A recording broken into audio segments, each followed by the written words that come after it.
અત્યારના સમયમાં આપણને ખ્યાલ જ છે બધાને કે મોસ્ટલી કોરોના પછી બધા લોકો ઇમ્યુનિટી વર્ડ સાંભળ્યો.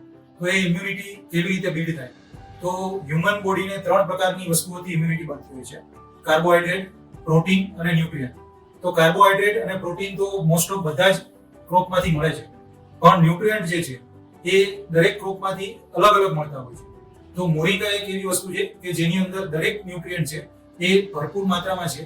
એમાં આપણે ખાસ કરીને જોઈએ તો પ્રોટીન એ આપણા રેગ્યુલર ફૂડમાં જોવા જઈએ તો પલ્સીસમાં સારા મળતા હોય છે, અથવા તો એગની અંદર પ્રોટીન વધારે છે એવું કહેવામાં આવે છે.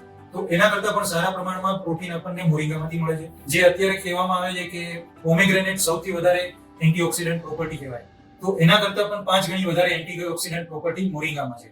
તો આ બધા જ કારણોથી મોરિંગા એ ખરેખરમાં એક સુપર ફૂડ પણ કહી શકાય,